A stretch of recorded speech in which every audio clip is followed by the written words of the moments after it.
Am I finally spared from eating your awful cooking today? Should I say thank you? Well, I'm not going to. Enduring John's harsh words, I sent him off with a bigger smile than usual. As soon as he left, I turned around, ready to start my plan. If my guess was right, he'd be home early today. I needed to finish my preparations before then. While working on my preparations, memories of the past weeks came flooding back. I had been investigating John's behavior while managing household chores. What I discovered was, yeah, right. John was having an affair. And the other woman was a 20-year-old college student. I had set numerous traps, and today, I was going to expose them. It's because of my past career that I'm doing this. I, a former private investigator, am going to thoroughly investigate and bring these two to justice. My name is Amelia. I'm a seemingly ordinary housewife. John and I have been married for 10 years. John works hard as an employee at a major corporation, still active and committed. When I first met John, he wasn't as engrossed in his work as he is now. Initially, he viewed work merely as a means to enjoy his personal life, often lacking motivation and frequently talking about quitting. However, this changed after they had been dating for a year. He stopped complaining about work and seemed transformed, which worried me. The reason for this change became clear 6 months later. One relaxing evening while watching TV, John suddenly handed me a ring. "Amelia, I will make you happy. Will you marry me?" Despite the surprise, my answer was a heartfelt yes. Thus, we married, and I became a wife. John wanted me to be a full-time housewife, a role I accepted. I informed my employer, resigned 2 months later, and embraced my new life. Meeting John through a friend and ending up married felt unbelievable. After 10 years together, it was clear that life was unpredictable. We didn't have children, but we were reasonably happy. We're able to live this life thanks to John, who works tirelessly every day. However, a shadow loomed over our seemingly happy life. One morning. As usual, when I went to check the mailbox outside our house, I found a pitch-black envelope inside. It had a sinister aura, completely black. It had nothing written on either the front or the back. Sender unknown. This has never happened before. Despite my apprehension, I opened it to find a single piece of paper. Hesitantly, I took out the paper from the envelope and there, written in big letters in the center, "Get divorced." So, that's it. I realized. The person who put this envelope in my mailbox was likely the same one demanding a divorce. Something was happening behind my back. For now, I decided not to act hastily and waited for John's return in the evening. In the evening, John came home. "I'm home. Welcome back. I hate to ask you this right when you get back, but what do you think about this?" I showed him the letter. The moment he saw it, he became flustered. A stark contrast to his usual demeanor raised my suspicions. "Are you okay?" Right after the question, John suddenly got angry and stormed into the bedroom. John emerged from the bedroom dressed as if he was about to go out. "What? You're leaving?" I received no response, he just left the house in silence. His behavior was clearly unusual. I could hear the car engine starting outside. I watched it from the living room window. Where is he going? After confirming that John had driven off, I picked up the paper she had placed nearby. If my intuition was right, this person and my husband were connected. A sense of excitement tinged my thoughts amidst the turmoil of me otherwise ordinary life. 2 hours later, my phone rang with an unknown number. Normally, I wouldn't answer calls from unknown numbers, but this time was different. "Hello?" I answered and the voice on the other end, seemingly male, spat out hateful words: "Get divorced, leave the house, disappear." The caller had spewed venom in words so simple, even a child would understand. It was clear to me this was not a man's voice. It was immediately clear to me that the caller was a woman. It wasn't just the words, but the voice that was off. She had clearly lowered her pitch to sound like a man. A woman, huh? This confirmed my intuition. John was intimately involved with the person on the phone. But I knew reacting emotionally could make the other woman flee. I decided to play ignorant, to not let on what I knew. "Who are you? Stop this weird prank, please." The woman, seemingly pleased with my response, hurled even more abuse at me. It was so intense. Hearing such things would normally be traumatizing. "Stop it, please." Enough is enough. I hung up forcefully. However, as intentional as it was, the barrage of insults still affected me. A few days later, John returned from work, and I told him about the harassment from the unknown person. Ever since that creepy letter arrived, I've been getting these weird calls. However, John didn't seem interested in the conversation. So, I decided to shake things up a bit. There was no doubt in my mind that the caller was a woman. I think it was a woman. I described how the woman had altered her voice to sound male, and John briefly showed a look of surprise before quickly regaining his composure. Then, unexpectedly, he began to berate me. "You've been so noisy lately. What does it matter if the caller is a woman or a man? You can't tell someone's gender just by their voice. You always do this, jumping to conclusions based on your assumptions. Have you ever been right? You act as if you're always correct. Do you enjoy belittling me that much?" I didn't say that. Or is there something on your mind? I calmly questioned him. Overexcited, John seemed out of breath and unable to respond. "Are you okay?" Just then, I noticed his work bag vibrating. His phone was ringing. "Your phone's ringing, you know?" He hastily grabbed his phone and hurried outside. About 30 minutes later, John returned, quickly changed clothes, and left again without a word, just like before. I watched him leave from the window. I smirked through the window. Shortly after, her own phone rang. It was the same person again. Again? The caller had again altered her voice to sound lower. "Enough is enough. You're a woman, aren't you? It's obvious you're disguising your voice. There's no point in continuing." As I confronted her, a different voice came through the phone. When I confronted her about the uselessness of her actions, a different voice responded. It was the woman's real voice, one I hadn't heard before. "So you knew? Why didn't you say so from the start?" Her voice was younger than I had imagined. It was probably in her 20s. "What a lovely voice you have. Should I call you miss?" "Huh? I don't care about compliments from an old lady like you. Besides, of course, I'm cute. If you have time for this, you should try being more attractive yourself. Not that it would do any good for an old lady like you. That's why you're in this mess. Oh, and my name is Luna, so don't call me miss, okay, you old hag?" It's absurd and infuriating to be verbally abused by a woman I've never even met. It's becoming increasingly difficult to restrain my emotions and not respond in kind. But I had to be patient. After getting what she wanted, Luna ended the call triumphantly. They must be together. Talking to Luna made one thing clear. John was with her. It was undeniable. As if to prove it, that day, John returned home just before his usual departure time for work. So I pretended to be asleep. I heard the front door close with a click. I quickly got up, confirmed that John had left for work, and began preparing to leave for a specific location. Never thought this would happen to me. I left the house with mixed feelings. 3 weeks had passed since then. So much had happened to lead up to this moment. Luna's abusive calls continued. And John treated me like she was invisible, as if I didn't exist in the house. There was no place for me in this house anymore. But for me, those things no longer mattered. Because today was a very important day in her life. That morning, unlike other days, she had something different planned as she prepared to send John off to work. "I'm going out with friends, so for dinner, grab some takeout or ready-made meals." Saying just this should be enough. Usually, John would ignore me, but he reacted when I mentioned going out. "So, I don't have to eat your terrible cooking today? Should I say thank you?" "Nah, I won't."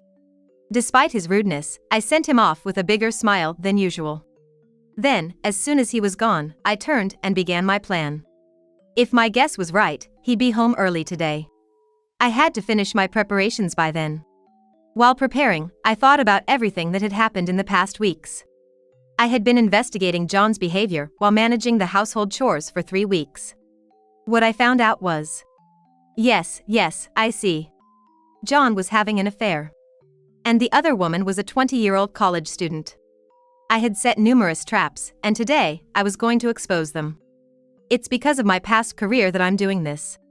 I, a former detective, am going to thoroughly investigate and bring these two to justice. Here it is. Around lunchtime, just as I predicted, John came back. He stepped out of the car, looking more disheveled than I'd ever seen him, thinking I wasn't home. Then, following him, a young woman got out of the car. It was Luna. He finally brought her home. As soon as they entered the house, John and Luna headed straight to the bedroom and collapsed onto the bed. But what they didn't know was that I had set up a special item in the bedroom.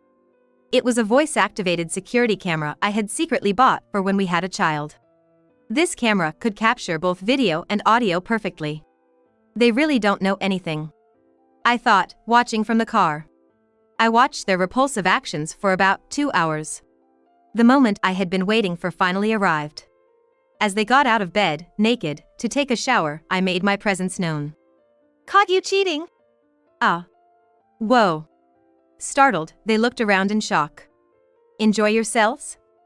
I've been watching your affair on this security camera. This is a security camera? Why does it have audio?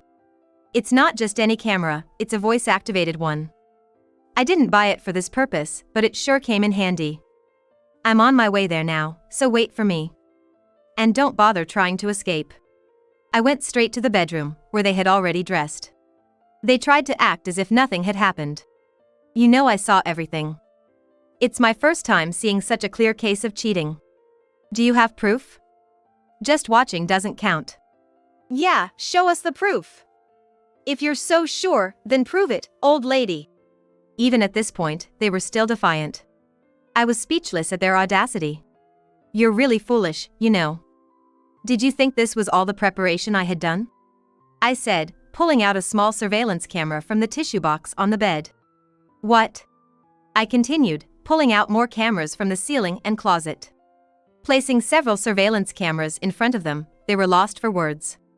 The price for ruining my life isn't as simple as this, I said, delivering the final blow. I had thought that would be it, but they still tried to act tough. No more words would change the situation. So, I decided to meticulously explain how I uncovered their affair, rendering them unable to counter. Luna had acted on her own, without saying anything to John to push for a divorce. From the moment I received the first get divorced letter, I had suspected my husband's infidelity. It suggested the other person was likely a woman. Then there was John's reaction when I showed him the letter. His immediate departure was like an admission of guilt. And about that phone call. You thought you were clever, changing your voice to sound like a man, but I could tell it was a woman right away. That kind of voice disguise doesn't fool me. The more you kept doing the same thing every day, the more obvious it became. And John's behavior was the same. It was just like a child who's been scolded. You both thought I hadn't noticed your affair, but that's not the case. I've been discreetly taking action to gather evidence of your infidelity, while I was enduring the harassment from both of you. So, you see? Do you understand what I've been through? John stood agape, utterly dumbfounded. But Luna, ever the bold one, retorted, "What's your deal?" Luna is such a bold woman. In a way, I'm almost impressed by her youthfulness. What do you mean, what's my deal? Just putting my past experience to use. Past experience? What are you, an old lady? Luna clearly didn't understand. I handed her an old business card from my wallet as a memento. What's this? Ron Detective Agency? Representative, Amelia?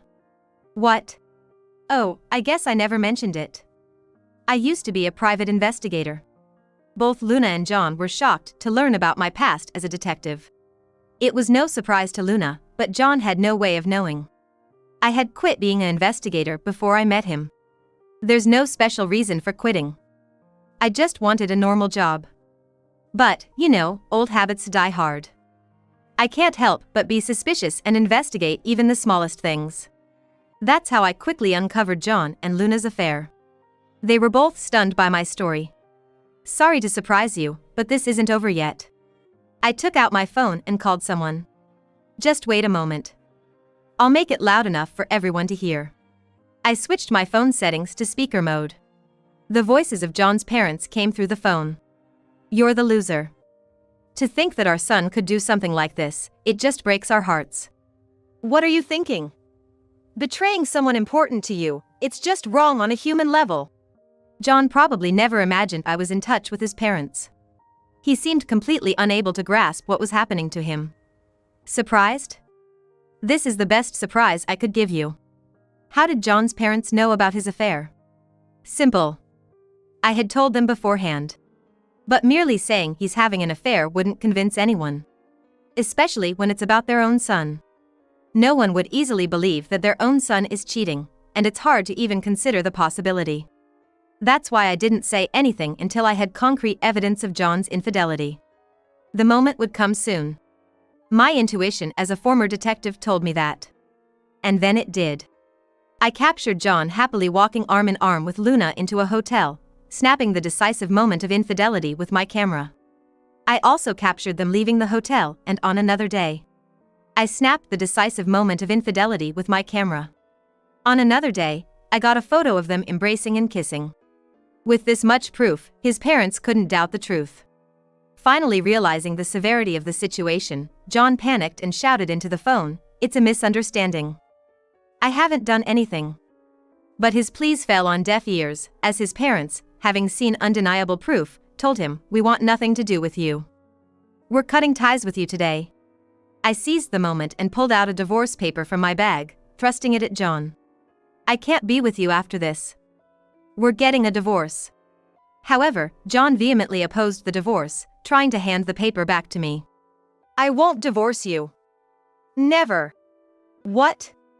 I was planning to be with John. Stay out of this. You're an outsider." "Outsider?" I wasn't about to let her disrupt this moment. This was between John and me. If that's your choice, fine. But in return, expect a court case. You do realize what that means, right? At the mention of court, John's resolve crumbled, and he began to sweat profusely. I had already hired a lawyer, preparing for this day. I had already discussed with my lawyer that if John refused to divorce, we would proceed with a lawsuit. Hearing court, John stopped resisting and immediately signed the divorce papers. Luna saw John's pathetic state. "Why aren't you fighting back? I'm happy about the divorce, but it's pathetic how you're just doing what she says." She lashed out unilaterally. And then she turned her anger towards me, hurling words of rage. But I was ready for her reaction too. It was now time to bring down this cheating woman. I spoke towards the voice-activated security camera. "You can come in now, thank you." A woman's voice replied from the camera, "Understood." "Hey, old lady. What did you just do?" Luna demanded, but I ignored her. She continued to rant, but I paid her no mind. Soon, a couple who appeared to be married entered the bedroom. Luna was left speechless at the sight. "These are the special guests I prepared for you. Happy, aren't you?" The mysterious couple who suddenly appeared were, in fact, Luna's parents. "I asked your parents to come here because I wanted them to see firsthand how their daughter was having an affair with my husband, well, now my ex-husband. I wanted them to be part of this discussion, and then they came." Luna was too shocked to speak, her mouth agape at the sudden appearance of her parents. "I'm so sorry. We never imagined our daughter could be so foolish. We're ashamed as parents. Sorry. We spoiled her too much, being our only child. We're truly sorry." Luna's parents apologized sincerely. "It's not your fault." I don't know what to say. It's understandable. No parent would believe their child could do such a thing without seeing the evidence themselves. That's why I wanted you here today, to see the truth with your own eyes. That's true. Luna's parents turned towards her, their faces filled with anger, and directed harsh words at her. Destroying someone else's family for your own pleasure is outrageous. We raised you with so much love and care, and this is how you repay us. We are thoroughly disappointed in you, Luna. We no longer consider you our daughter. As of today, we're cutting ties with you. This decision was made after a thorough discussion with your mother. It's regrettable, but that's how it is. You're no longer welcome in our home. If you understand, leave now. We don't want to see your face again." "Dad, Mom, you're not serious, right? You wouldn't abandon me? Hey, Mom. Hey." Everything your father said is true. Whatever you say won't change our minds. Blame your past self for this. You brought this on yourself. "Don't believe this nonsense. I didn't do anything." Despite her protests, Her parents couldn't believe her, especially after witnessing their daughter in a compromising situation with a stranger. Realizing her words were futile, Luna looked down in defeat. Then, Luna's father turned towards John and delivered a stern rebuke. It's shameful for an adult to be infatuated with a woman over 20 years younger. You lack the maturity expected of an adult, as does our daughter. John stood there, speechless with her father's words. I'm sorry for involving you in this mess. No, it's us who should apologize for our foolish daughter's actions. We are truly sorry. Suddenly, Luna, who had been silent, snapped and lunged at her parents in rage. At that moment, Watch out! I quickly stepped in front of her parents. I grabbed Luna's arm as she came charging at us and swiftly executed a shoulder throw. Luna's body flew through the air before crashing forcefully onto the floor. She let out a cry that was hard to imagine coming from her delicate appearance, and then she burst into tears from the intense pain. Let this be a lesson. Don't get too cocky. I had learned self-defense and martial arts when I decided to become an investigator. I never imagined it would come in handy in a situation like this. After the commotion settled down, I immediately filed the divorce papers, and my marriage to John was officially over. He soon gathered his belongings and left the house. I heard from acquaintances that both John and Luna were facing tough times. John was faced with the prospect of paying me a large amount of alimony, but his affair became known at his company, leading to him being viewed with disdain by those around him. Unable to endure the situation, John quickly submitted his resignation and left his job. Now, he's struggling with a low-income life, working day and night to pay the alimony. As for Luna, she was disowned by her parents and kicked out of their home. With nowhere to go, she's barely getting by with unfamiliar jobs. Meanwhile, Luna faced a harsher reality. Her affair with John spread among her friends, leaving her isolated and alone. She now leads a lonely life, unsupported by anyone. As for me, I sold the house after the divorce. I didn't want to live there anymore. With the money from the sale, I'm now enjoying life, doing things I've always wanted to do. Of course, I am doing this all on my own. But I'm happier than ever. Life is more enjoyable now than when I was married.